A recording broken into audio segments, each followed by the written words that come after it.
Gus Etchegary. Hi, Gus. How you doing there, Randy? I'm good, sir. How are you? Not too bad. Randy, I didn't get a chance to call you on Friday. I was on my way down to St. Lawrence to the commemorative event down there. Yes. But I listened on the way. I tried to reach you, but I listened on the way to news items and your own commentary. I think, if I remember correctly, you said you were at a meeting where the former ambassador of conservation, Mr. Sullivan, was speaking. Yes, at the Employer Awards on Wednesday. Yeah. Well, I have to tell you, you can correct me if I'm wrong, but from what I understood is that a large part of his speech had to do with the fact that the fishery is overregulated. And in his opinion, both levels of government should back away and allow the industry to carry on. He never really said that. What did he say?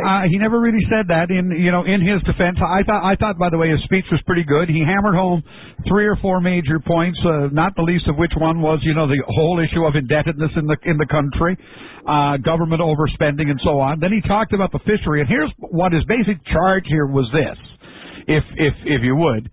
He said the need to modernize the fishery, the need to have the fishery as an industry become a profit center and enter the 21st century is more essential than ever.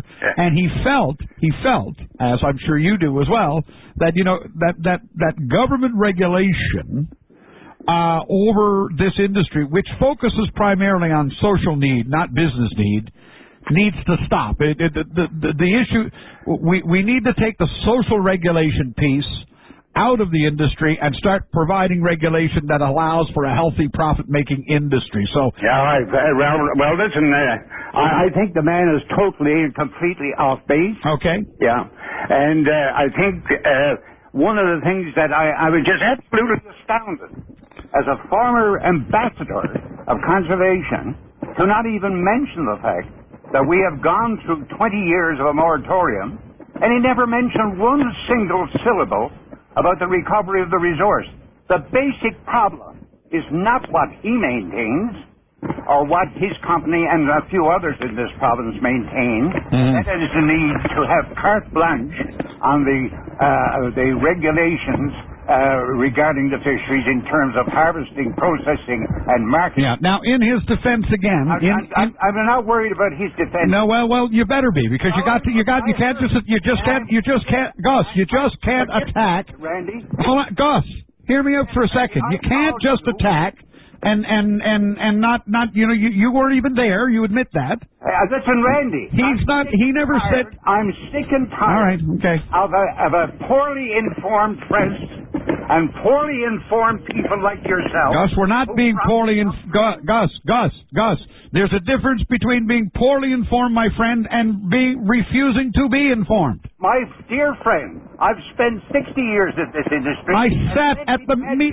Gus, I'm not arguing any of that. The problem with you, Randy. Oh, now I have a problem. The problem with you is you don't listen. All I wanted to do, you asked me, man. You asked me for what he said.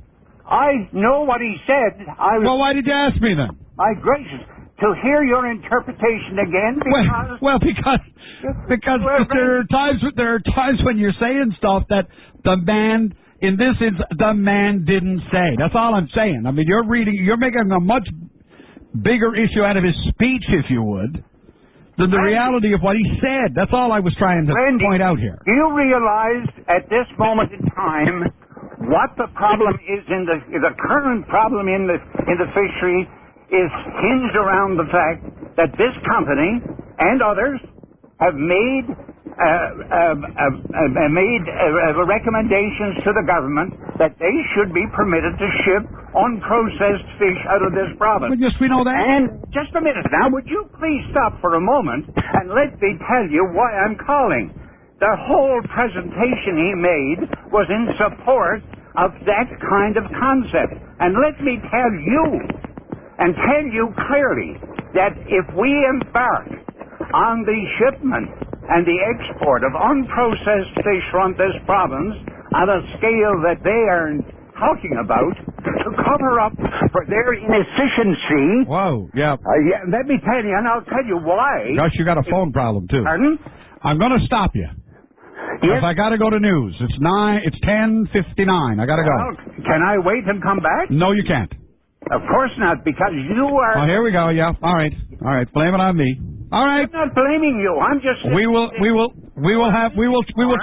chat again down the road, Gus. No, we won't be chatting, not with you. You have a good day. I think myself you're a honest individual. Have a good day. Don't worry, I'll have a good day, but my friend, you got a problem. Bye.